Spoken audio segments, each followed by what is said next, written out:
John and Lemon, we're feeling our best. Talking shop, but taking it slow. Crafting life as we go. From laughs to tools, from brews to skies, we're squeezing joy, no need to try. It's life with a twist of lemon. Two best friends and a vibe you can lean on. Tales, ideas, and a pinch of delight. We're bringing sunshine day or night. It's life with a twist of lemon. Two best friends and a vibe you can lean on. Tales, ideas, and a pinch of delight. We're bringing sunshine day or night. Life with a twist. Life with a twist. Life with a twist of lemon. Stanley, you told me I'm supposed to ask you about red sauce and dueling LLMs, but mostly I'm concerned about the redness on your face. All right. So, yes, it is. And hold on. I'm gonna. The folks that watch the YouTube will be able to see this, but I'm gonna roll back my headphones so you can see just how, because I took my hat off. Dear listener, I'm wearing a hat, which I don't normally do inside, but I've been trying to protect my scalp because I have burned my face like none other. I haven't had sunburn this bad since the summer of 2001, Memorial Day, 2001. Sorry, 2021. Oh, okay. I was going to say 2001 was before John. Yeah. No. 2021, I cooked a bunch of meat on the grill for the neighborhood. We had a little block party outside, of course, because we were still scared of indoor air. And I got sunburned so bad on my neck, actually, because I was wearing a hat, that it blistered, which is like the worst, right? But yes, my face hurts, Jonathan, and not just when people look at it, but when I like feel it. And it's all Lucy's fault, to be honest with you. Yeah. That tracks. Yeah. Normally when I travel, I take a hat with me, just out of instinct. Like I shove one in the bag. I didn't do that this weekend when we went to Nashville, and I don't know why. I almost never pack sunscreen, but I should, right? I should. Probably. And I have a little bottle now that will go in my bag. I'm showing on the camera. This is Neutrogena Ultra Sheer Dry Touch Sunscreen Broad Spectrum SPF 70. I think 70 is a big number when it comes to SPF. I don't know. I don't know either. Yeah. Seems important. Yeah. John, it's bad. I was at the track from 8 until 4:30, no hat, and I did not bring sunscreen. And it was mostly a sunny day. It was only cloudy at the end, but I could feel around like 2:00, I could feel stuff starting to hurt. It's not good. Yeah. So take care of your body. All because you're the dad who shows up for track meets.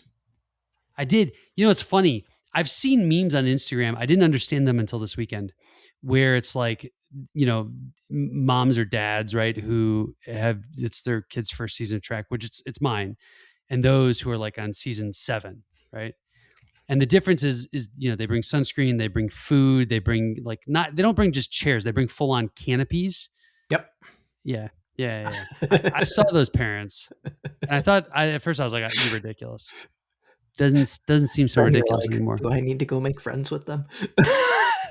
No, okay. So it was an interesting trip. Just to be clear, I don't think a canopy would have benefited me much. I actually spent a lot of time on my feet, leaning against the fence, cheering kids on. I felt that was the dad thing to do. And this is the other interesting thing about this meet. This is the first one where the weather didn't suck, right? Right, because you're in May now. Yeah. Well, here's the thing though. The weather still sucks here, but down in the suburbs of Nashville, it was quite delightful. And I would not have guessed it was going to be that delightful. I brought multiple layers. I was prepared for the worst from a cold standpoint. But track is a lot more pleasant to watch when you can root people on from a position of warmth. Sure. Yeah. So I had a fun time cheering kids on for our team, Indie Genesis.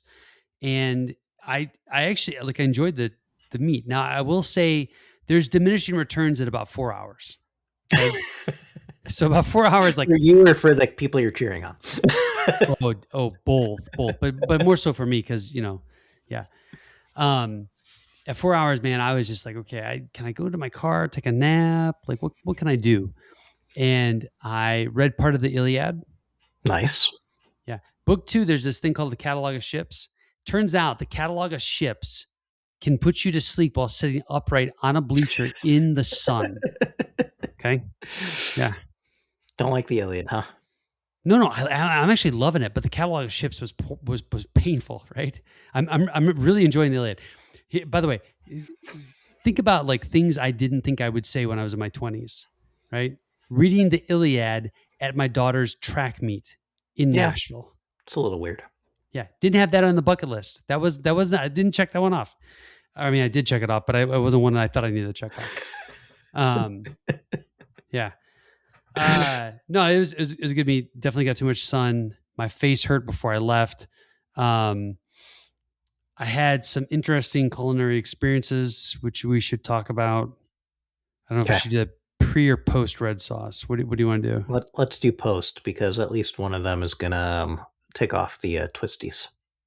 Oh, okay. All right. Bring it. Bring it.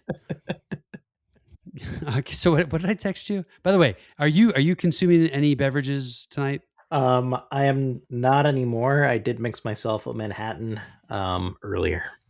Okay, spill it. What were the ingredients for tonight's Manhattan? It was Woodford bourbon. Ooh, yes. What's my brand of sweet vermouth? Rouge, something like that. I don't know. Anna bought the sweet vermouth. It's pretty good. Okay, not this like traditional martini rosy though. No, I would never buy that. You would never buy that. You've become bougie with your vermouth. I'd have to be in a pretty desperate place to buy that, I think. Okay. Oh, hold on. When did this happen? 5 years ago. What was the moment? What was the thing that changed your perspective on sweet vermouth? It might have been Negronis, Stan. Oh, okay. That checks out. So I'm not at the fridge. I think that what I have in the fridge is Fratelli Vincenzi Vermouth Rossi di Torino right now. Okay. I'm not going to lie to you. I've got some Martini Rosso floating around. I've got dry vermouth from Martini Rosso for sure. There might still be some sweet vermouth. Buy. I only use dry vermouth in martinis though. So do you refrigerate your vermouth? Yes. Okay. I've never once refrigerated Martini Rossi. It's probably bad, isn't it? It's probably gone funk. Probably. Yeah. The Fratelli Vincenzi it has been in the fridge longer than I care to admit. Like it's probably at least been a year now. That's probably too long for sweet vermouth as well. I mean, I'd taste it, but yeah. Yeah. Why is it taking you so long to go through sweet vermouth, Stan? Listen, I love a good Manhattan, but if I'm going to have a Manhattan, I'm going to be sitting with you or with Aaron Fenker or another friend that I at least don't hate. Another friend that you don't hate. Fair enough. Yeah. So, but I like a Manhattan's not something that I would just whip up for kicks and giggles on my own. I don't know. Like a Manhattan doesn't feel like a drink I drink by myself. Okay. You'll drink by yourself because you would rather drink by yourself than with people anyhow. And I mean, Manhattan is probably my favorite beverage. Wait. Of all things, like even more so than wine? Oh yeah, for sure. Okay, hold up. I got a $200 bottle of Burgundy. And I got the exact Manhattan you just made. What do you choose? I mean, like the $200 bottle of Burgundy might not actually taste good, Stan. But this is the choice that you're making. You're faced with both. And I choose one. There's so much hesitation here, and I love it. I can't even tell you how much I love it right now. At that point, it would probably depend on the vibe. Like, if I'm on a cruise ship with you, I'm probably drinking that bottle of wine. Oh, yeah. Especially if I'm buying, right? But yeah. now you're on a desert island, and it's not Castaway Key, right? You're on a desert island, and your choices are the Manhattan you had tonight, 200 bottle of Burgundy. Which, by the way, we're even on the desert island. You don't know how this bottle of Burgundy tastes, Mhm. but it is the bottle that you will have for the rest of eternity. We'll Hey, have for the Robinson rest of your Crusoe. Yeah. I think it's a Manhattan, Stan. Wow. Okay. Like Did on not my peg deathbed, it's a Manhattan. It's not on a your deathbed. It's a Manhattan. right. Wow. Okay. All right. And it's the Manhattan that you made tonight. Woodford Reserve. Maybe not with those exact ingredients, but If like you say SoCo, I'll slap you. Please tell me that SoCo is not your pick. that is an exercise in nostalgia. Okay.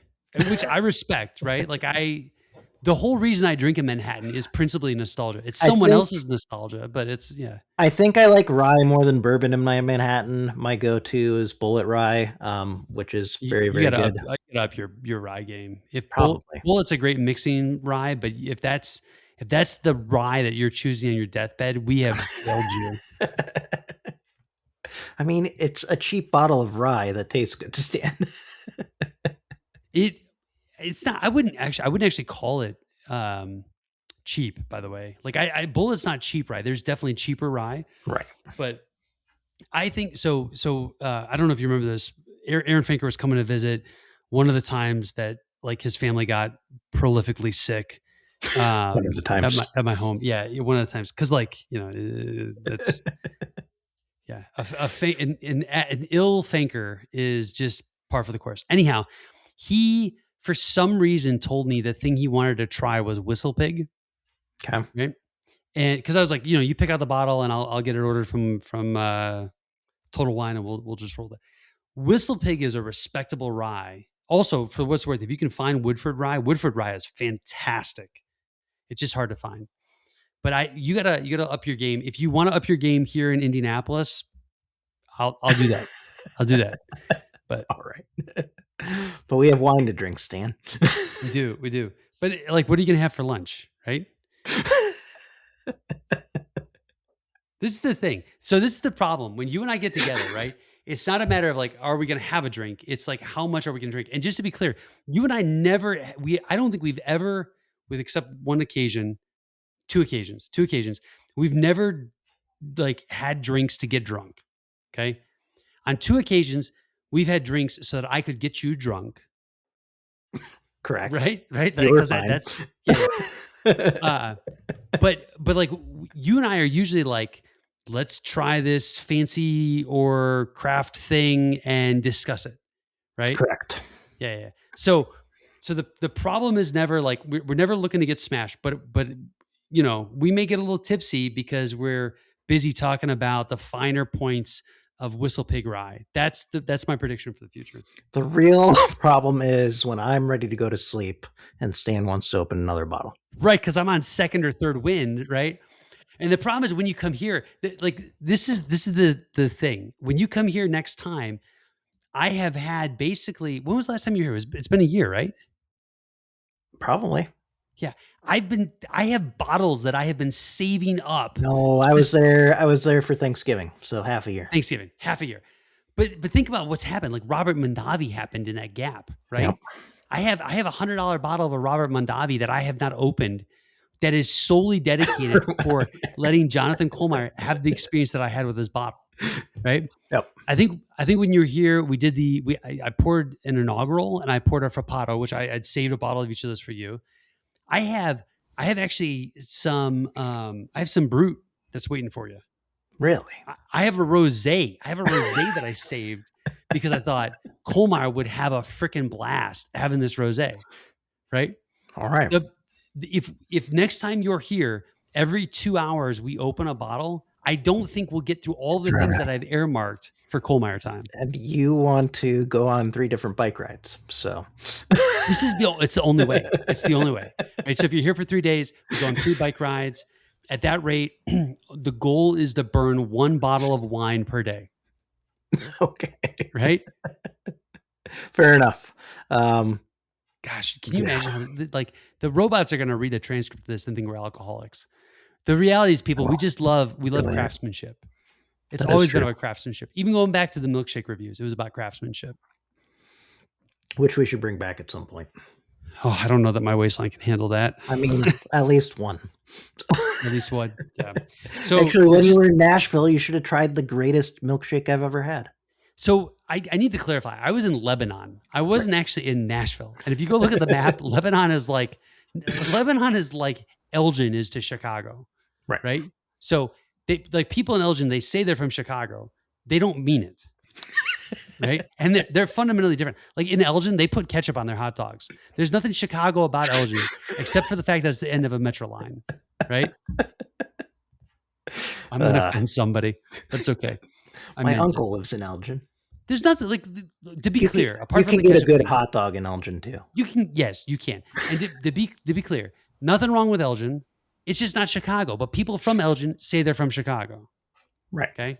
And the weird thing about Elgin, if you look at the map, right? So you get a little close to the city, and you're like Wheaton and Naperville. Those people don't say they're from Chicago. They say they're from Wheaton, Naperville. Yeah.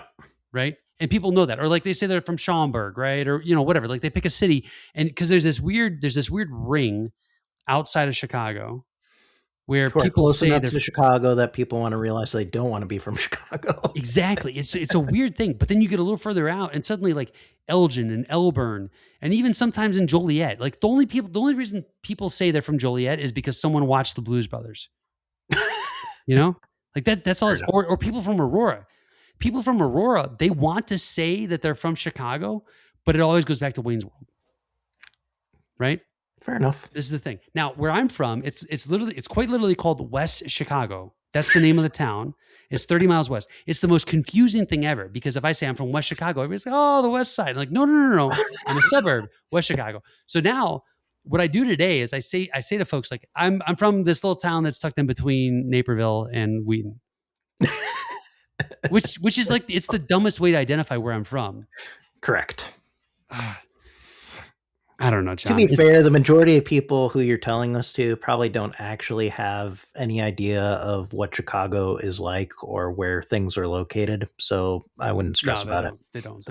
And this is as good a transition into the red sauce thing. But first, just before we go there, I am drinking a Les Pepites. It's a Malbec Shiraz blend, which have you been seeing these? These are popping up everywhere. Malbec and Shiraz blends. Okay. I've had a ton of them in the last 2 to 3 months. So something's going on where people are like, "Oh, I got to blend Malbec and Shiraz." And I'll just say this: it works. I believe it works exceptionally well, because you get a little bit of that, like, spiciness from the Malbec, but you get the, like, subtle, sweet but very fruit forward notes of the Shiraz. Yep. Right. Sounds like this crowd pleasing wine, Stan. That's absolutely what it is. Like, if I had, most of the people in my life except you don't care about wine, I would get a Malbec Shiraz. Mrs. Lemon cares about wine in a different way. In a very different way. Yeah. She popped the bottle open. Am I going to like this one? Yeah, probably, dear. Yeah. So it's called Les Pepites by H.J. Fabre. Like, kind of like the, I think when we were reading Fahrenheit 451, we say Faber. Kind of like that character. That's what I thought of when I opened this bottle. But H.J. Faber, we're gonna go Faber. So the description says a fruit-driven blend with exquisite aromas of spices, red berries, and licorice. I don't get any licorice, just to be clear. It's well structured and balanced with a very elegant finish. Those parts are true. So, yeah. Nice. Looks like a deep red color through the camera. It's actually very deep red. Yeah. I don't have a piece of white paper, otherwise I would show you. But yeah, good color. I didn't actually notice it's not very leggy. It's got a much more dry mouth feel than I would have expected, considering how fruit forward it is. So nice. There you go. All right, red sauce.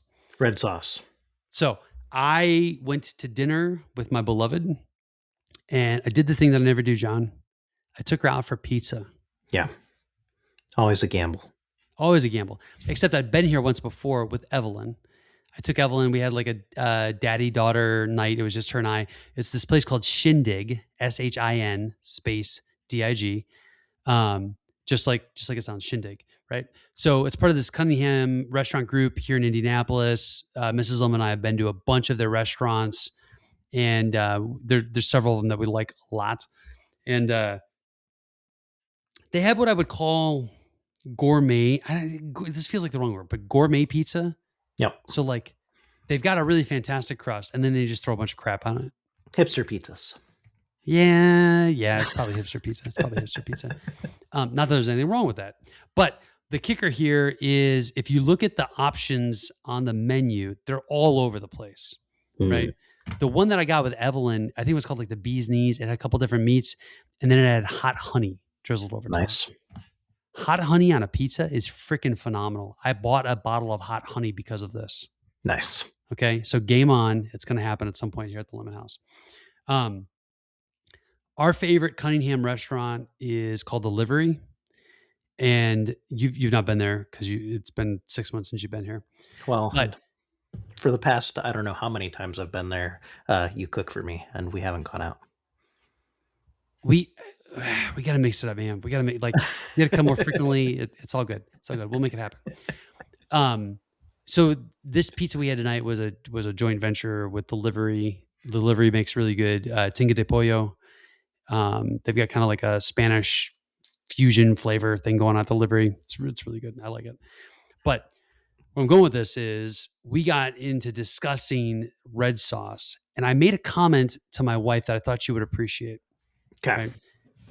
So you remember where I went last summer? To Italy? Yes. Yeah. Yeah. And do you remember I had pizza? Which you did not like. I did. Well, it was different. Do you remember what I told you about the sauce in Italy? I don't. It Too was sweet. It was sweet and it was thin, right? And so it was just like, it wasn't quite pureed enough to be ketchup, but it was close. Okay. All right. Now, just to be clear to the Italian people whom I love, I didn't dislike your pizza. I just don't think it was pizza. Like that was not pizza sauce. All right. You basically found a bottle of ketchup, you let it thin and maybe like recongeal as it traveled the ocean, and you put it on your pizzas. And there's nothing wrong with that because ketchup in the right vessel is a beautiful thing, right? Not on hot dogs, but on the right thing, it's a beautiful thing. Bad French fries. Wait. You don't like it on French fries? I don't love ketchup. The few times I will eat ketchup are on bad French fries. On bad French fries. I gotcha. Okay. I will just say this. Ketchup can fix many French fries, even French fries from In-N-Out Burger. But that's for later. Which you didn't order the correct way, but because I didn't know, man. Like I don't think you talked about animal style so much that I had no idea that I had to order them well done. We'll come to that. So what I said to Mrs. Lemon though is that what I learned there is that I don't like Italian pizza sauce. I like Chicago pizza sauce. correct. And I've come to terms with that because the recipe, the sauce that I make, right? It's a little thicker. It's much more herbal. It's got stronger. It's not sweet at all. Like I actually put a little bit of sugar because when you put sugar inside of tomato, like tomato puree, it actually cuts some of the sweetness away. It makes no sense, but that's absolutely what it does. Oh, it cuts the acid is what it does. Cuts the acid. Not as bright. Yeah, exactly. Not as bright. That's a good, yeah. So my pizza sauce is freaking phenomenal. Agree? I agree. Yeah. Okay. We got had it in the last 6 months. So we got to talking about how we came to that sauce. So first of all, I found a Blue Apron recipe. I modified it. It was a calzone recipe. I love the red sauce. I was like, this is the sauce that I've been dreaming of. And it had been about 3.5 years when I had this sauce since the last time I had a pizza sauce that I liked. And that pizza sauce I'd gotten in a jar at a Shop and Save in Pennsylvania.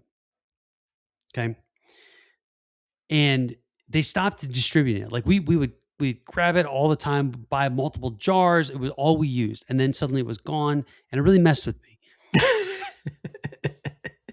I actually think that the red sauce that we discovered, which by the way is on stanleman.com in case you're wondering, um, is what reinvigorated my pizza like making stuff. And like that's I got back into making I got into making pizza, I should say, not back into it, but I got into making pizza because I found the sauce that worked for me. Yep. And my realization tonight was that's a Chicago sauce. There's nothing wrong with that. But again, I believe Chicago invented pizza, so it's fine. But I love my red sauce. It's very near and dear to my heart. That was one of the things I was reflecting on tonight. I got like a little emotional about it. I remember when you had this Blue Apron recipe, which I think you sent to me, and I made at least one time. But that definitely unlocked a red sauce game for me as well. Oh, it's so fantastic, and it's a versatile red sauce. We use it actually when we make spaghetti. I've got a gnocchi and vegetables thing. Gnocchi. There you Gnocchi go. and You're vegetables. going to get yelled at by the twisties again. Yeah, gnocchi, vegetables, and then we'll do like some kielbasi. They're all mixed in, and we'll do the red sauce in there. That red sauce, I throw it on everything now. It's solid. I love it, but again, it doesn't gel with the sauce that I identified over on the peninsula, as it were. And I've just come to terms with that Chicago style sauce, right? And I wonder if you go to a certain part of Italy, if that changes and you see the influences there. I wonder, because here's the other thing that I do. Do you remember that scene from The Godfather with the sauce when they're making the red sauce? You said that you believe that this is what he was talking about. I do. I think like when he makes that sauce, right? He talks about using the razor blade to thinly cut the garlic. It's a poetic scene, right? Like there are many points in that movie where I want to weep. That's the one where I actually weep, right? Well, in the grand scheme of things, it becomes even better considering he's trying to teach Michael how to make the sauce. Yeah, and it's formational for him, right? Like this is part of him becoming a Don, is learn how to make red sauce, because you can feed the family, right? Whether it's like your little biological family or the family, right? Oh, so good, John. Anyhow, that was my revelation today, because Sarah said to me, I'm like, this says that there's red sauce on the pizza, but I don't believe it. And I was like, there is, but it's so minuscule, and it's like there's no flavor to it. Like the sauce is not a defining characteristic of this pizza. Your sauce has to be good enough that you could make a pie with sauce, cheese, maybe a little basil on top, and it's going to be fantastic. Like the best pizza you've ever had should have just pie, sauce, cheese. There you go. Wisdom from the lemon. That's it tonight. I think I agree. It warms my heart. All right. And you know what? You sent these pictures. I see that you ate some vegetables with a lot of non-vegetable things on top of them. And Mrs. Lemon looks very, very happy to be out to eat with you. So wins all around. We had a good time. Yeah. I think you're probably seeing the salad. Yeah. Here's what I like about this place. So you Americans talk about putting pepperoni in your pizza, right? Yep.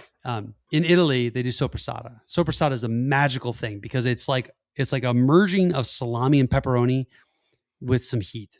It's got more fat in it than pepperoni, but it's got that like depth of salami with some spiciness. Soppressata is magical, right? So this salad, it was so funny. They're like, it's romaine and soppressata and mozzarella, and there's some chickpeas there too for reasons that we don't understand. And then oh my gosh, I should know what the other vegetable is. Tomatoes? No, yeah, there were tomatoes. No, everybody puts tomatoes on everything. It's a bitter like thing. Why can't I remember what this is? Arugula? I don't see any arugula. No, not arugula. Although arugula is bitter. That's correctly identified in terms of flavor profiles, John.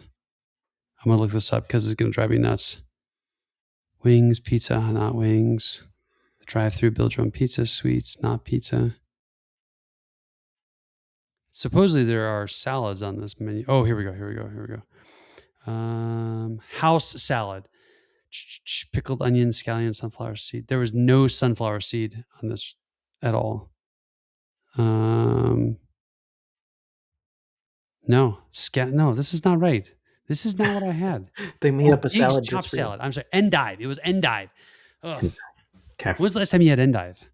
I have no idea. Yeah. And I'm gonna be honest with you, endive, I like the flavor, but this endive had no depth to it. The soppressata made the dish. The dressing looks good. Some kind of vinaigrette. It was mostly olive oil, to be honest with you. There was vinaigrette somewhere in there, I guess, but it was mostly olive oil. Yeah, I spilled most of it too.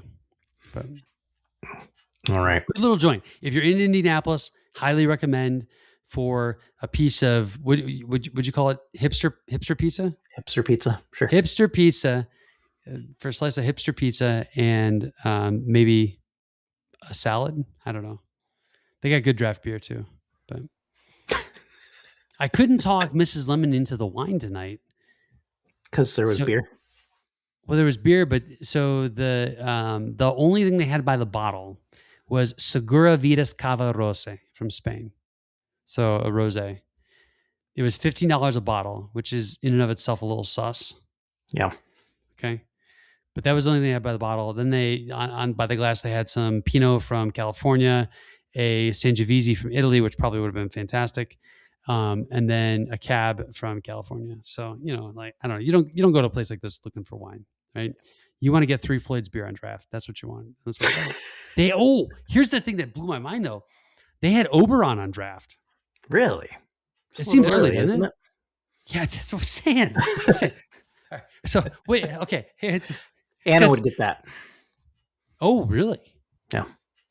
Interesting. So, this is the thing I wanted to ask you. When is the first day that you should be able to get Oberon on draft? First day on draft? Probably the Friday of Memorial Day weekend. I'll accept it. I think it's a good answer. I was going to say June 1st, but that's close enough. Yeah. I don't know why. Oberon to me is a June beer. Memorial Day is the unofficial kickoff of summer. It is, but I don't know what it is, man. Something about Oberon screams June. For the dear listener, why don't you describe what Oberon is? A summery beer that tastes delicious. It's got some citrusy notes. It's orange. Citrusy notes. It's got an orange label. Orange label. Yeah. Great after mowing the lawn. It is the perfect lawn mowing beer. I mean, oh, you disagree? I don't know. I think that is not concluded in my mind yet, because I think there are many a farmhouse ale that are also great after mowing the lawn. So, any type of saison, farmhouse ale, as you Americans would call it, is summer appropriate. Totally. I expected you to tell me something like, "Oh no, I'm going to do a Leinenkugels." I mean, that would be on Wisconsin brand. Yeah. But Leinenkugel is kind of hit or miss depending on what kind you get. Truth. I love Oberon. I think Oberon's actually technically a wheat beer. I think it's a Weissen. Mm. Yeah. Very bright, very fresh. It's all those citrus notes. And for whatever reason, seeing it makes me think of summer. Well, it's got such a happy sun on. It does. And I think just because when it comes out, I don't know. I love Bell's Brewery. And it's called Oberon. That play is not on our reading list this year, but it could be, John, because you're ahead. I am ahead. I've got 2 months here before I'm supposed to start the next. We should talk about that too. But before we get there, let's talk about the In-N-Out controversy. Yes, you went to an In-N-Out burger in Indiana, which I didn't know. Tennessee. Oh, in Tennessee, which I didn't know that they were in Tennessee. But fun fact, it is their 10th state as they expand eastward. Okay.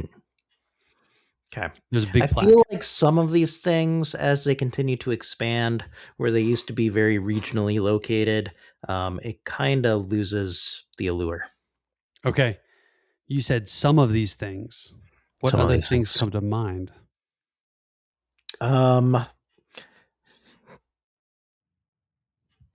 Buc-ee's. Oh, Oh, hot take. I actually went to a Buc-ee's on this trip too. Explain. You think Buc-ee's is fundamentally different if it's not in Texas? That's what you're saying. I do, and I think it's probably mostly the clientele. Like it's just tourists versus, Texans and tourists. That's an interesting distinction because in Texas, it's absolutely just like Buc-ee's is just a thing, right? Right. It's not a thing you go out of your way to. It's like, I need gas, so I'm going to go to Buc-ee's. And oh, by the way, I'm going to buy 3 pounds of fantastic beef jerky while I'm there and a bag of nuggets. And since it's lunchtime, I'll get a pork sandwich or brisket sandwich. Yeah.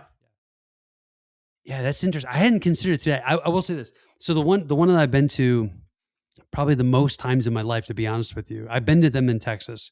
It's an experience to behold. Mm-hmm. The one I've been to the most though is this one in Tennessee on I-65 as you're heading south. Supposedly Indianapolis is going to get a Buc-ee's soon in the Greenwood area. Soon being like the next 2 to 3 years. And if there's a Buc-ee's every 100 miles, like, dude, they start advertising for this sucker all the way up in Chicago.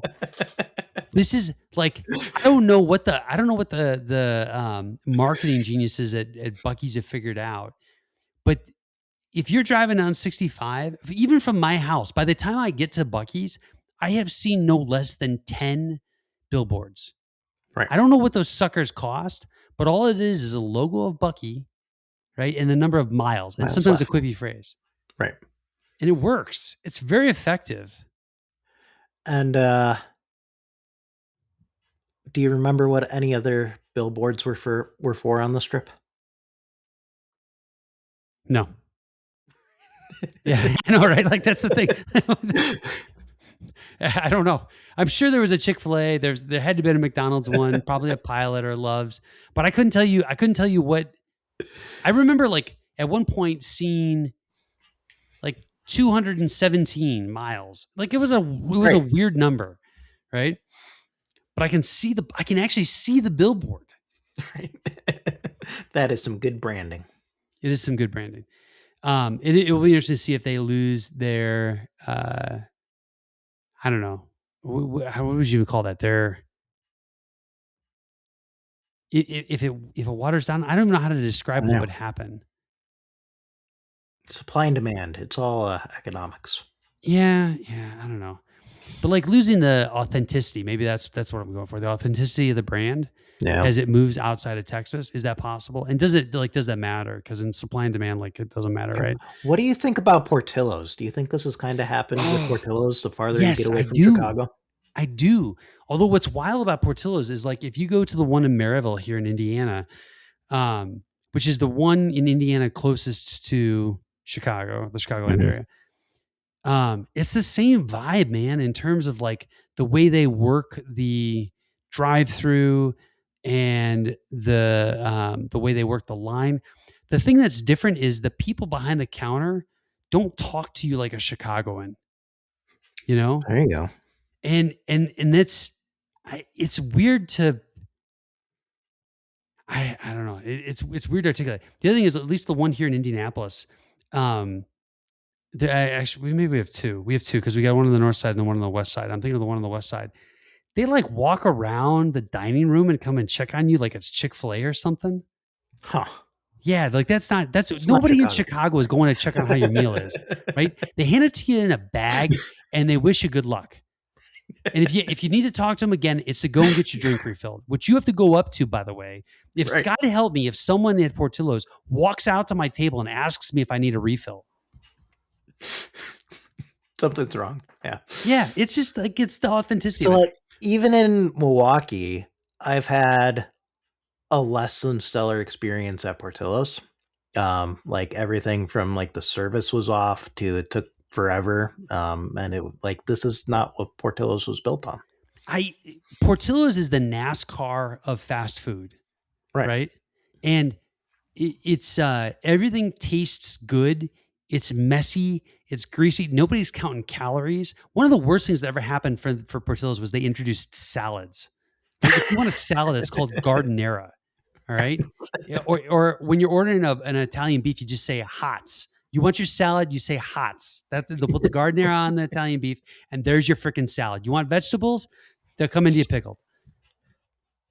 Yeah, I'm with as you. it should be. Here's the thing. So I would imagine what you experienced is folks who did not grow up understanding the machine, which is Portillo's, right? Yep. Which I think is what I'm saying about Maryville, right? Like they're not Chicagoans. And there's something about Chicagoans delivering an Italian beef to you that makes the difference, you know? I think that there's more research that needs to be done. Yeah, for sure. For sure. Okay. If it's a Chicagoan, right now. if it's a Chicagoan behind the counter that defines Portillo's, you said with Buc-ee's, it's the clientele. Yeah. I think that's right. I think it's the people that are in it, because when I was at Buc-ee's this last time, it's freaking elbow to elbow and people are being rude and like just shoving around to get to things. That's not Buc-ee's in Texas. No. I've been to 5-star restaurants that are less polite than a freaking Buc-ee's in Texas. You know what I mean? Like, I don't know. It's weird. And there's a pride too. There's a pride that like, John, maybe there's a parallel here. So in Chicago, people from Chicago are notoriously prideful about their city, right? That just like, it comes off you, radiates off of you. In a Buc-ee's, it's the Texans. They're so proud of being in Texas that it radiates off of them. And we don't see this in Culver's because Wisconsinites aren't like that. No, they're not. They just make a darn good burger is what it amounts to. I mean, they're a little crazy about their football team, but they are. Yeah. If my beloved professor, Professor Reed, is listening, so this is equivalent to Dante's passion for Florence. That's a Chicagoan's passion for the Italian beef, or a Texan's passion for being inside of a Buc-ee's. And you take those institutions, Portillo's, Buc-ee's, and you take the people that define them out of them, and the institution is just all this is capitalism. Right. It's like that. Now there's anything wrong with capitalism. I like money. $200 bottle of Burgundy that you're drinking all alone. All alone on a desert island for the rest of your life. Yeah. You don't even know if it's a good bottle, but you're drinking alone. No. Yeah. So I'm hoping Rick is still hanging in here for this. So I imagine then, like, you walking into a Buc-ee's and not getting the Texas experience, or me walking into Portillo's, or even you walking into Portillo's and not getting the Chicago experience. It has to be like after Dante's exile from Florence. Too far. Too far. Okay. Anyway, we were talking about In-N-Out. The first time I had In-N-Out was in Vegas. The second time was in Orange County. So I think I was physically with you for both, and I didn't go to either. Well, you were not with me for Orange County because that happened most recently at Disneyland. So that one. Okay, all right. I was thinking Orange County. I was thinking Irvine. Yeah. Okay, I gotcha. But I was with you in Vegas and I didn't go, and I don't know why I didn't go. So I think those were the years where you would like go to bed early. Because I'm pretty sure it was like 1 a.m. when we made that run. So this would have been over 10 years ago at this point. For sure. Yeah, maybe 12, 13. Why was I going to bed early? I don't know, man. I definitely should have been taking a multivitamin. You got grumpier as you had kids, and then spent more time away from the kids. That's true. I definitely, as we were traveling for work, begrudged being away from home, without a doubt. I just don't. You still do, but now you. Yeah, I still very much do. You asked me to travel. Listen, if you're listening to this podcast, you're like, oh, that lemon guy seems like the kind of guy that I want working for me. Just know this: if you take me away from my family, I will hate you. I cannot wait to see what the robots come up with hashtags for this episode. It's going to be all about food, probably, and Dante. But Dante stuff will stick out, right? I made like 2 references to Dante and it'll pop. We keep circling around this. You went to In-N-Out when you escaped the sun and bleachers at the track meet. What'd you order, Stan? Hold up. Back up. So you've had it before, right? You said the first time you had it, you said it was amazing.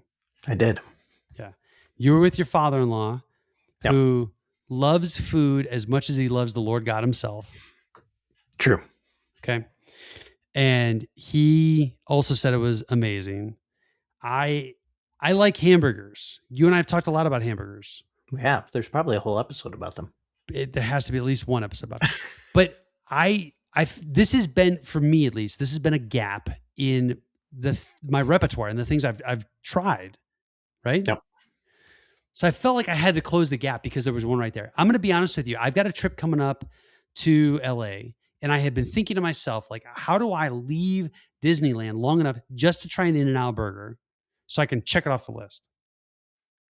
Well, I think there's one pretty darn close to Disneyland.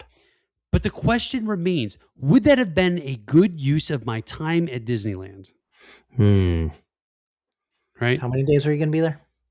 I'm going to be there 3 nights, 4 days.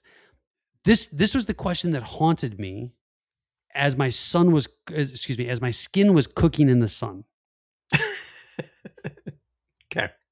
For whatever reason, Lebanon, Tennessee, which is just east of Nashville, has an In-N-Out burger.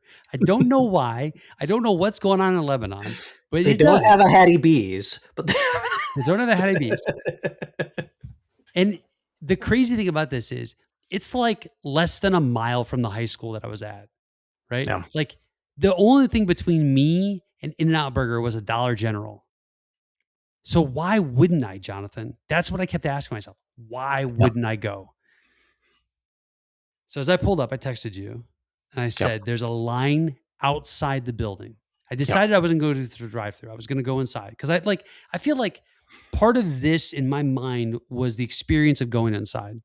Sure. But there's a line outside the building. And I texted you. I said, is it worth it? What did you say to me, Jonathan? Did I say probably not? I don't remember what I said, Stan. You said probably not if it matches my Orange County experience. All right.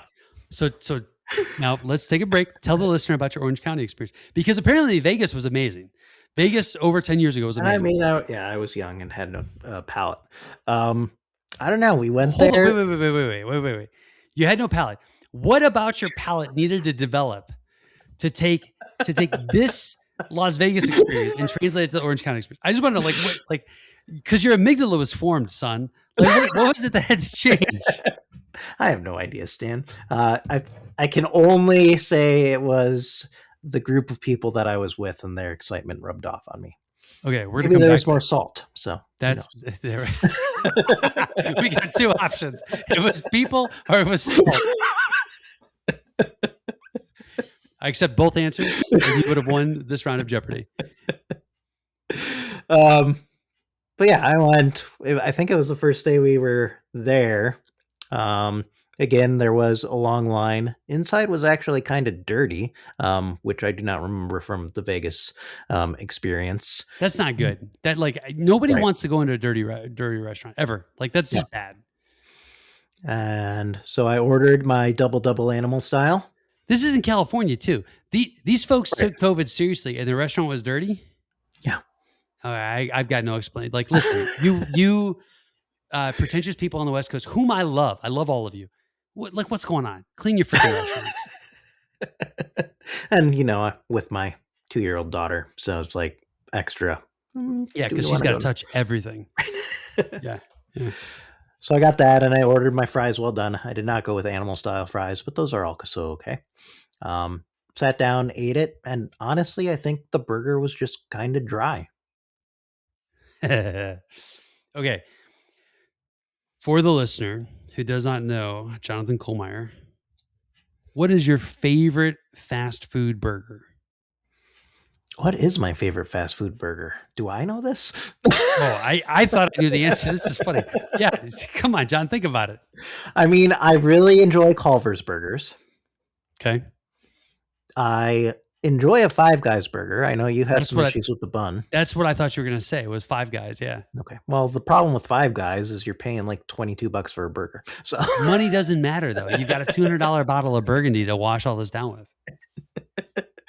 Right. Okay, so if price is not an option, Five Guys it is? Not necessarily. Oh, okay. So much nuance. Help me So, understand. I don't know. I don't really care for Five Guys fries. Those are fries that I will eat with ketchup. Oh, they're terrible. So your best burger has to be accompanied by fries? I think probably. Oh, wow. Or cheese curds. Or cheese curds. There we go. That's the money ticket. That's the money ticket. Onion rings in a pinch. So, dude, the Culver's onion rings, those are legit. Like, but those why are would you go with those over cheese curds? The best thing to do is to get one kid to order onion rings and the other kid to order cheese curds. Right? There you go. Okay, this is fascinating. So you basically what you're saying is for a hamburger, you have to have accoutrements. Stand on its own, probably. Wow. Okay. See, I'm the complete opposite. I go into a venue and I'm like, I'm going to judge this hamburger solely on the basis of the burger. You also order just hamburgers regularly, where I would have to really think about just ordering a hamburger. Yeah, I basically have stopped ordering cheese on a hamburger. Yeah. Yep. I could talk about that. That's a whole other podcast. Doesn't make sense to me coming from Wisconsin. No, listen. I'm not gonna, okay. Here's a hot take for you. I'll go to McDonald's and I'll order a double quarter pounder with cheese. Excuse me, with no cheese. Double quarter pounder, no cheese. I will drive home and I will put Boar's Head baby Swiss cheese on it. And I'll put it on the burger and I'll wait a couple minutes just to get a little melty. But that's what I do. For me, there's two facets that go into not ordering cheese. One is it's like a lot of calories, and then I look at the calories. I'm like, okay, is this actually the flavor that I want? And the reality is, like, once you've had good cheese, I'm sorry, the cheese that's put on most hamburgers is not that good. And so then I'm like, is it worth this calorie bump that I'm gonna get? Or when I go home, should I just eat a piece of cheese? Because I've got good cheese in the drawer at the fridge all the time. I see your reasoning. I think I'm too lazy to live that life in execution. Okay. When you do this yourself, or do you make somebody else do it for you? Which part? The cheese. Or No, did somebody else go to McDonald's? I usually do it. Because everybody, like my family, even looks at me like I'm ridiculous. Like you're doing what? I've done this with Culver's as well, right? Where I've come home, I'm like, I'm gonna put my nice, like Boar's Head white cheddar or whatever it is, like that I've got. I'm just gonna put it on. That's just kind of sad because Culver's cheddar is actually pretty good, Stan. It's okay, John. In the realm of cheddars, it's okay.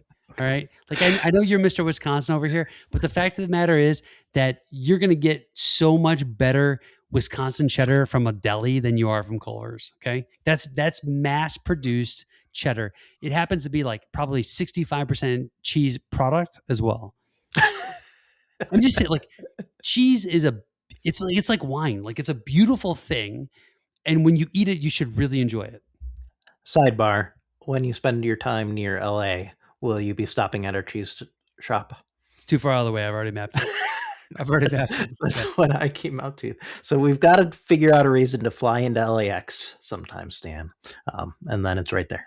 Working on it, John. Working on it. Okay, back to In-N-Out Burger. Yeah. So I knew that you were lukewarm on In-N-Out Burger. I also knew this was a gap in my repertoire. Yep. I don't think repertoire is the right word. In my portfolio, maybe I just say portfolio. Like in the set of things that I have experienced, this one was missing, and it felt like it should not be missing. By the way, I've never been to Raising Cane's. Also, a gap in my like fried chicken experience. Okay. I have been to a Raising Cane's. Similar experience. Oh, fascinating. So I drove. Lucy just finished the 1600 meter. She ran 3200 meter 8 o'clock, and at 11:30, she ran the 1600 meter, which is bonkers, right? Like props her. Those are mad dashes, both of them. So I was like, all right, kid's done. She's not going to talk to me anyhow. I'm just going to head out, grab lunch, and I drive over to In-N-Out Burger. There's a line outside the building. I asked you, is it worth it? You say no. For reasons that are beyond me, I get in line. Okay. Probably because there was no other option, Stan. This was right next There were door. other options. There were other options. I get inside. It smells decent, right? I knew that I had to order a burger animal style. Yep. Animal style, as I understand it, is fried in mustard. Right. Yep. So the burger's fried in mustard, which is weird. Can we talk about a little bit for the fact that like mustard is mostly water? How do you fry something in water? Maybe it's not mostly water. No, mustard is mostly water. Look it up. It has a little bit of vinegar, right? It's mostly water, and then mustard grain. Like I don't understand the concept of frying in mustard. I think like chemically that's actually not accurate. Okay. And then there's grilled onions that are on it, right? And they do a little extra of their sauce, their special sauce. I'm using special sauce, finger quotes, right? Sure. Like everybody's special sauce. Yeah. So I Googled the special sauce, right? Turns out they got their own recipe, whatever. But their special sauce is McDonald's special sauce, is everybody else's special sauce, which just turns out to be Thousand Island dressing. Thousand Island dressing. Yeah. Bingo. So I'm like, all right, first of all, I don't like Thousand Island dressing is fine, but I think the problem with Thousand Island dressing is it's so sweet that when you put extra on, it just overpowers everything, right? Like if I wanted dessert, I'd go get ice cream. Right. So I walked up and I ordered a single burger, no cheese, because again, like I'm not You're gonna get lots of people that told you that this was where you went wrong.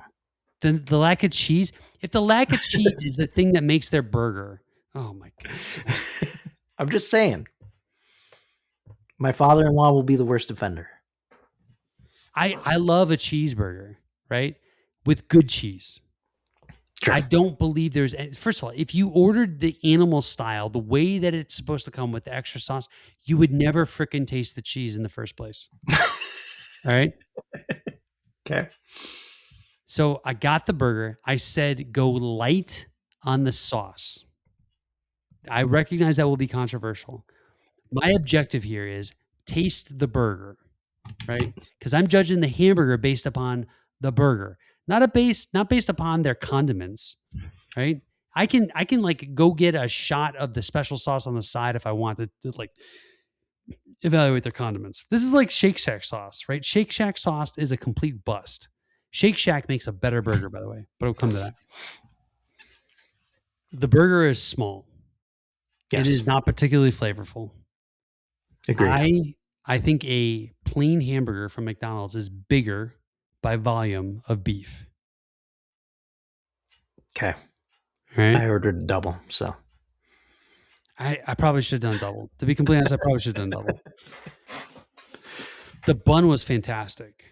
They nailed the crunch on the bun. Like the crunch on the bun is exactly what I want every single hamburger bun to taste like. All right. The problem is everything else is let down. And Thousand Island dressing is really like somebody's like, oh, I got soybean oil. What should I do with it?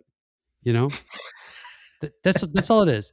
It's like because we've got leftover soybeans for whatever reason, and we're like, we'll make soybean oil because it'll last longer. Than hey, turns out that some hamburger joint needs a secret sauce, Thousand Island dressing. Boom. There you go. It was fine. It was not good. The price point was great, right? But I also left myself asking, like, given animal style burger or a quarter pounder, what am I going to do? What do you do, John? Based on my most recent experience, which could still be a fluke, but I think I go quarter pounder. Probably. Yeah, I would too. You know, McDonald's about a year ago or so, I think I sent you an Apple News article about this. They refreshed the quarter pounder, right? And it's a fantastic hamburger. I'm a big quarter pounder fan. So I think that In-N-Out Burger is overrated on the burger side. Now let's talk about the fries. Wait, hold on one second. Do you remember the condiment area for In-N-Out? I do. There's ketchup pumps. There's salt. There's pepper. Do you remember what the other thing was? I mean, they had like sport peppers. Sport peppers. I was elated. I grabbed a handful of sport peppers and I had a bite. I would basically like take a bite of burger, take a bite of sport pepper. right? Every Nice. single one. Like, yeah, that right there, that was game changing. That's like more companies, more whatever need to have sport peppers available for your hamburger consumption, because that was good. That was really good. Nice. All I right, like it. French fries. French fries. You told me I ordered these wrong. I did, but I don't know that it would change your opinion that much. But it would have solved one of your critiques, in that they were soggy and not crunchy. Yeah, they were limp. Right? There was like nobody wants a limp French fry. This is what Five Guys has not figured out, and I don't get it. Right? Like nobody's satisfied with a limp French fry. Everybody wants that crunch on the outside, that fluffy middle, and that nice saltiness, right? That goes with it. For sure. It just Now, if you want to add the malt vinegar on top of that, go for it. I did not see malt vinegar available, by the way. This is a Five Guys thing. Oh, Five Guys has got to do it, whatever they can to make their soggy potatoes passable, right? By the way, just as a sidebar, Five Guys, great burger, but their buns dissolve. Like, I don't know what's going on there, but like by the time you take bite one, there's a little bit of bun left. By the time you get to like bite number 7, there's no bun left. It's completely dissolved. That's not good. That's not good. This is a different experience than I have, but I know you've said that. You've said that before. To me. I did a scientific poll with my coworkers today and found at least one other person who had experienced the dissolving bun. Okay. I wonder if what your toppings are. That's the next level of research. Is it a certain topping that does this to you? I'm super predictable. Okay. Well, I've changed recently. Let me clarify. But I've been super predictable for the first, we're going to say 39 years of my life. Okay. For the first 39 years of my life, it was mustard, onion, lettuce, tomato. Okay. Mustard, onion, lettuce, tomato. Recently, I've realized that the lettuce is a joke. Yep. Okay. The tomatoes are actually not good tomatoes. Flavorless tomatoes. Yep. They're flavorless tomatoes. Right. And what I really want is pickle. Right. So what I do now is onion, mustard, ketchup, pickle. That's my go-to. Sounds solid. Mustard, onion, ketchup, pickle. Because you get that actual like raw onion or grilled onion. I prefer raw onion. So do I. I like that bite, that bitterness, right? You know, a little bit of punch in there, and the mustard's mustard. Like I'm going for mustard, not for the vinegariness of it. The pickle there is for the vinegariness. The ketchup is to get some actual tomato flavor and a little bit of sweetness, you know?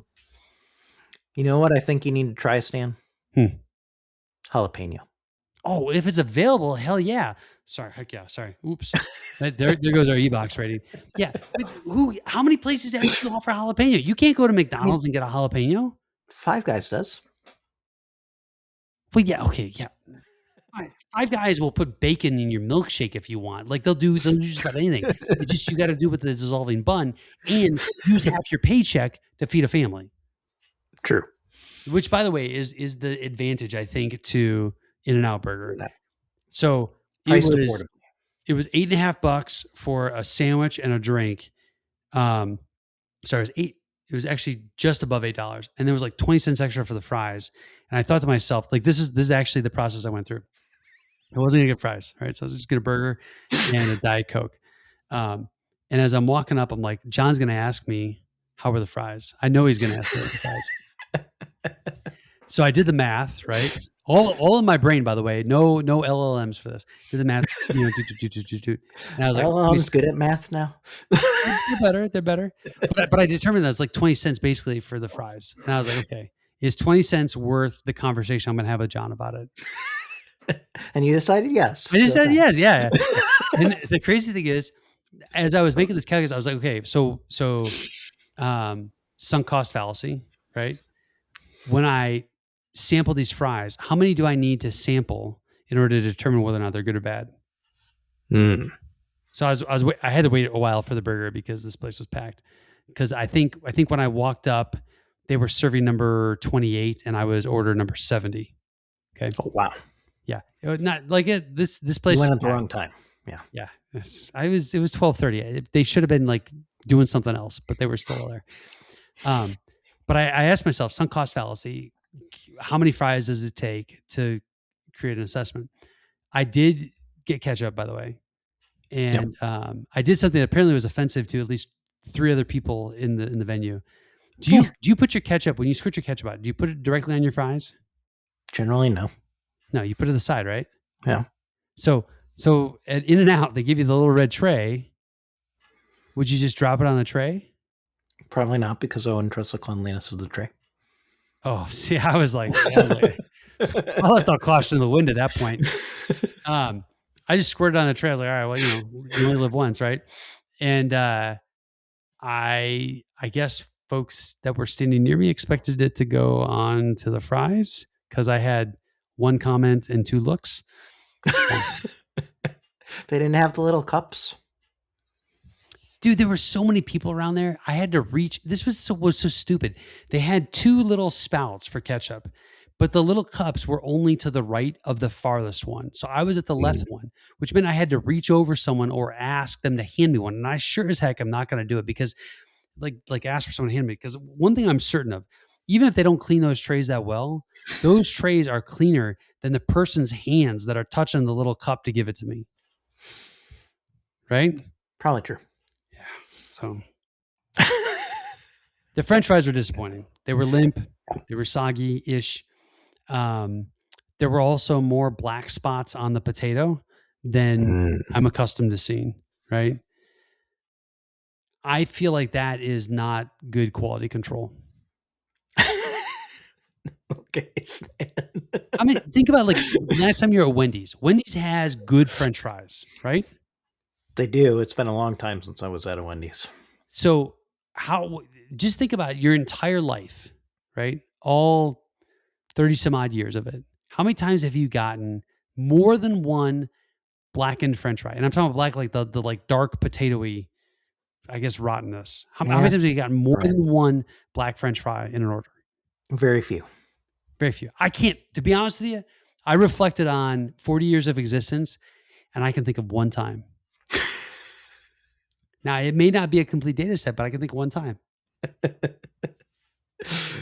Okay. So the question stands, when you're in Southern California, will you try again? No. Nope. No. And Lucy, who likes to try everything, was really interested to hear how it went. And I was like, no, it's not good. I mean, it's not worth going out of your way for. I think that's the key thing, right? It's not worth going out of your way for, and it is not worth waiting in line for. So if you find that you turn around and, oh, look, surprise, there's an In-N-Out burger. And there's nobody waiting in line. Yeah. Go for it. You should totally go for it. If not, cross the street, go to McDonald's, and you'll be fine. Be totally fine. But all right. My hot take is I think Shake Shack makes a better burger. And I think their fries are. I guess I've had 2. I've had Shake Shack twice, once with you and once in Boston, but I have no recollection of the burger. That's fat. So there's an episode where I have to go back and listen. Where we diagnose the Shake Shack one. I think we were disappointed in the burger, satisfied with the fries. Sounds right. What I will say is I've had Shake Shack a couple of times since. I, for whatever reason, think we had an anomalous experience. The Shake Shack sauce is overrated. Yeah. Okay. Thousand Island dressing, just like everybody else. If you go in and you order a burger, mustard, onion, pickle, ketchup, right? I think you'll be happy, even with cheese. Okay. And more importantly, Shake Shack is, the guy, the unapproachable hospitality. That guy. Unreasonable. Yeah, the unreasonable hospitality. Same thing. All right. I think that's enough for one episode of Stan's food adventures. On a scale of 1 to 10, how much do you think the hot take here on In-N-Out Burger is going to, upset the twisties? I think it will upset them a lot, but this is a good test to see how regular of listeners they are. Oh, all right. So if you listen to this episode and you're a twisty, Tell us what you think about In-N-Out Burger, and do it in ways that like we can talk about. Because if you're just like, oh, it's amazing, that's too attractive to me. Like, talk to me about what you think mustard fried, first of all, means chemically, and second of all, what do you think it actually does to the burger? Answer's nothing. I also wonder if they order animal style or not. Probably not, because it's the secret menu. That's not so secret. Secret, right? It's the menu that's not in the store. This is the dumbest thing, by the way. It's not in the store. You will not see it on the menu board. But if you go to their website, there's actually a thing that says "not so secret menu." There you go.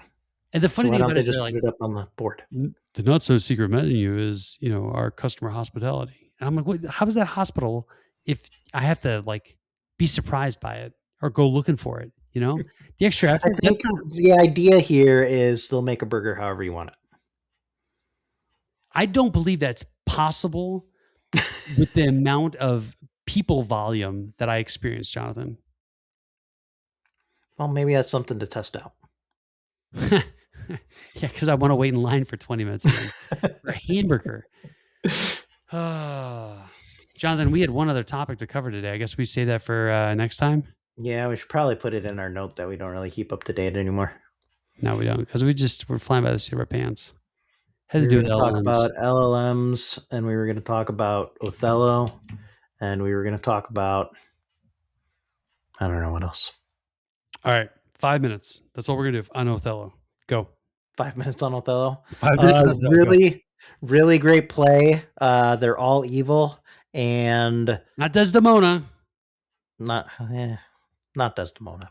Oh, wait. What was the hesitation? Explain to me how Desdemona is. I don't think that she's evil. I think she's a little naive. I don't think oh man, I totally disagree with you. I don't think she's naive. Why do you think she's naive? I don't know, because there's all these people who are like working things around her, and basically she ends up dead. She ends up dead by the one she loves. Spoiler alert. But I don't think she's naive. I think she is the personification of a loving wife. Like, all of this crap is going on around her. Her own father doesn't want her to be in love with this guy, right? For all the wrong reasons. Like there's racial, there's like class stuff going on, all of that. And she loves the guy. And despite all of the machinations that are going around, she remains faithful, putting the best construction on every turn. Now, if my friend, my Lutheran friend, you say that honoring the eighth commandment, putting the best construction on everything is naivety, then okay, Desdemona is naive. I mean, I just think she probably should have formed some more alliances. Okay, alliance formation. I could see that as a critique of Desdemona, especially in a Shakespearean play, for sure. I've read. This is the one that I've read. This will be the third time through. Yep. Was there anything that surprised you? I think how purely evil Iago is. He is the ultimate manipulator. Like, all of the characters are really great, as per most Shakespeare. But like, Iago was purely evil, like from the get-go. Yeah. Constantly conspiring for the downfall, not of just Othello, but really everyone else in the play. Yep. Right?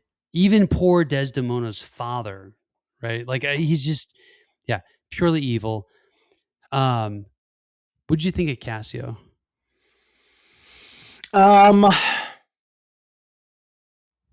I mean, I didn't like him either, but okay, why did you like Cassio? Because I like Cassio. This is so funny to me. I think probably because he was impressionable to a fault. Oh, interesting. Okay, I'll accept it. Go on. Explain a little more, Jonathan. I mean, he was just influenced by the people moving around him, and never took like a strong stand against them.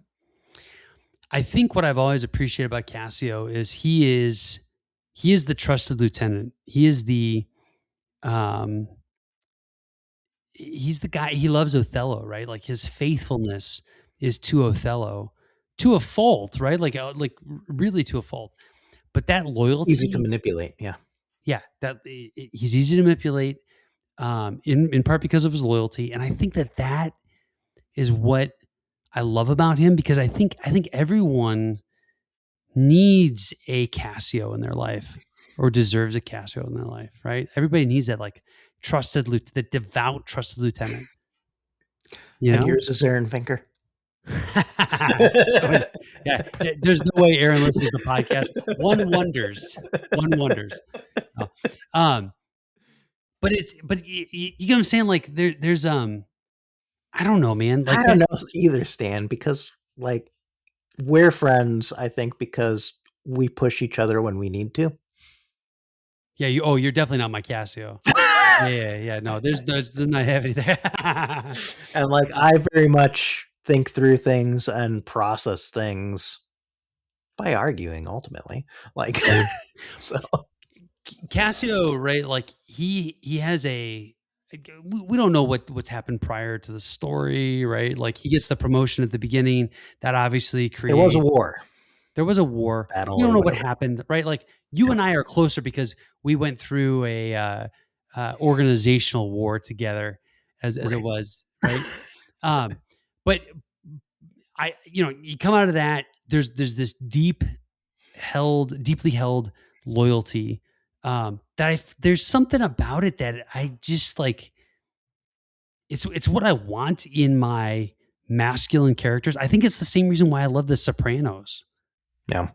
And I that's what draws me to that. I think in some regards why I like Cassio so much. I was trying to remember what's the guy's name. Starts with a D.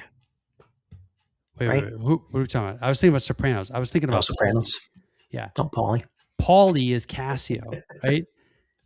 Okay. You I can see it, it. right? Like there's like a blind devoutness, but you remember because he talks about the 70s and he survived by the skin of something or another. I'm not going to say on the podcast because I've already said one bad word today.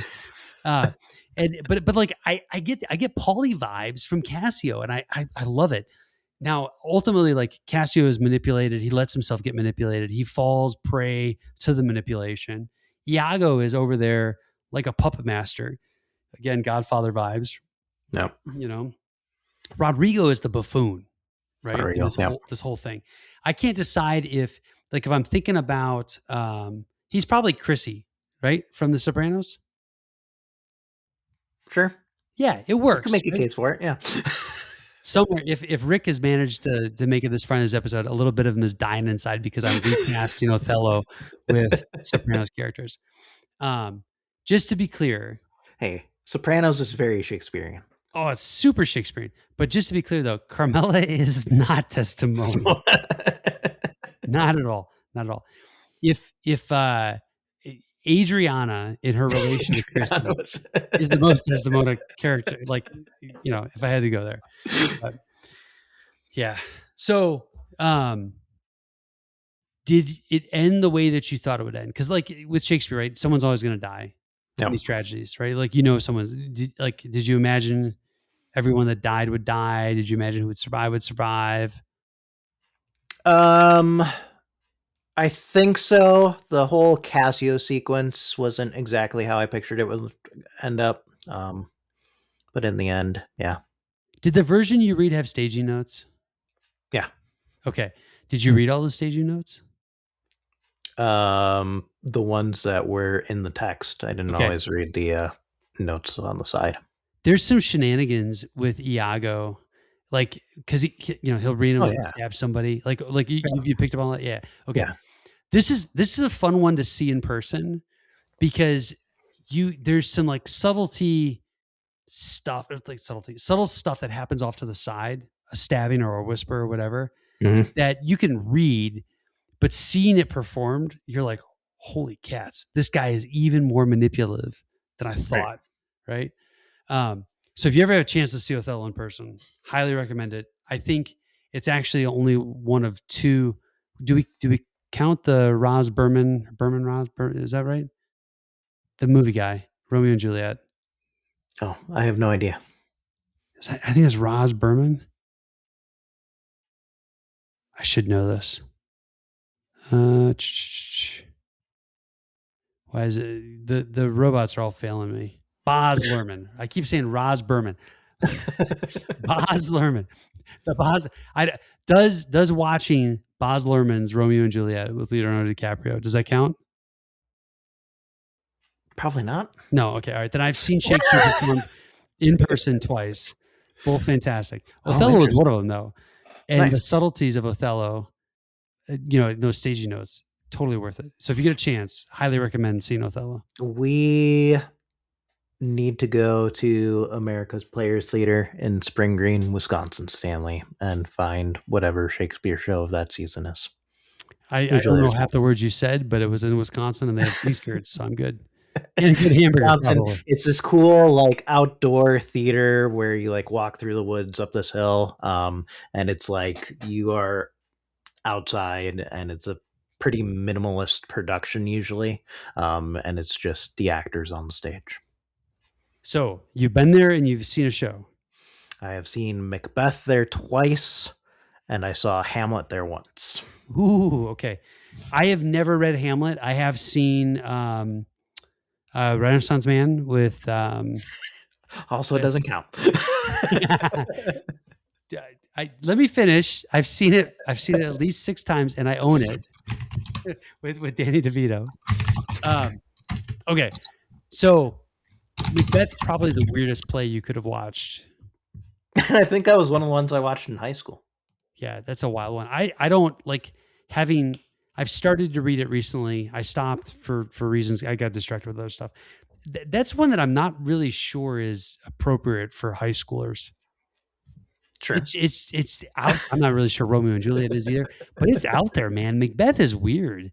It's a weird play. Weird. There on Apple TV, it's actually pretty good. And I think is it Denzel Washington who plays Macbeth? In Macbeth? Are you kidding me? Yeah. When was this made? Hold on. A couple of years ago. Denzel Washington. Oh, it comes up. 2021.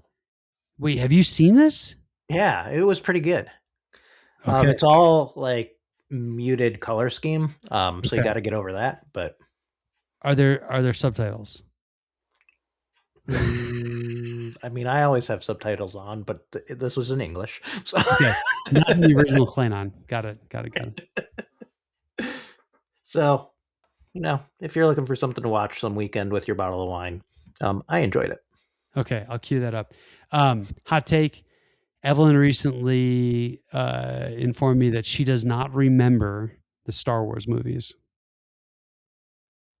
You used to watch those every single Friday. I know, but she was little, man. She's only 11 right now. So I was like, oh my gosh, I failed my daughter.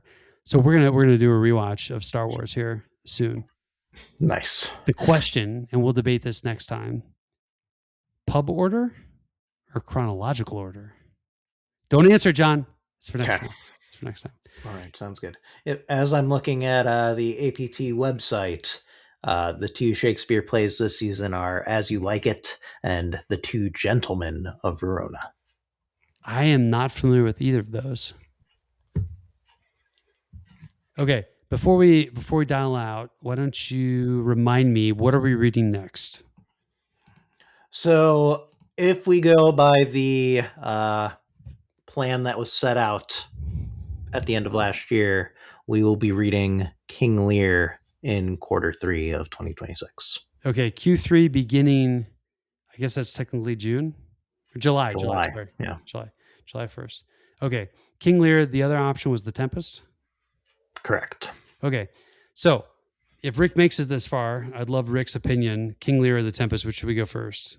Because I know no person more proficient or no better expert than Rick in Shakespeare. Do you think he would come onto the podcast and teach us about Shakespeare? Oh yeah, if we could figure out how to set up the whole venue, yeah, absolutely. He does a thing on Thursday mornings. It's a Shakespeare like class. They sit and read and they talk. He got Evelyn so excited about Cleopatra. She did her end of year like Faces of History thing on Cleopatra. Like Nice. the man is as deep into Shakespeare as anyone I've ever encountered in my life. And yeah, and his excitement about it is palpable. Yeah. Nice. We'll have to figure out if you come out to visit. We'll just sit in his parlor. It's his living room, but he calls it his parlor. And we'll soak up the wisdom which is Rick Reed, Professor Rick Reed, extraordinaire. Okay. So, And it sounds like he won't just make me feel dumb. So intentionally. he'll make me feel dumb. because I think he's figured out that I am the you need to be humbled. well, there's that too. But I'm the class clown, right? So he's got to put me in a place. We did Canto 15 of Dante's Inferno tonight, so you can look that one up and just imagine what the middle school version of Stan Lemon would do with that. And we'll go from there. Fair enough. On that note, we should wrap it up. We should. This is a long episode about not a lot. So we're all over the place. I can't wait to see what the robots do with this. What do you think? You think I got 20%? No. Below 20%? Okay. I'm gonna guess. A hearty 18.5%. Sorry, Twisties. I tried. Okay. You got to decide if we're gonna do whichever Shakespeare play before July, because that's a long time away here. I know. It's like the how much time went between the first one and the second one. Which is a lot, right? Like, I don't know what you were doing. Did you read anything between those two? I feel like I did, because I'm only one book off of my pace to meet my Goodreads goal. Ooh, we should talk about The Great Divorce. I'm reading The Great Divorce. Ooh, not today. Not today. All right, Jonathan. Until next time. Until next time. Later, Stanley. See you, buddy.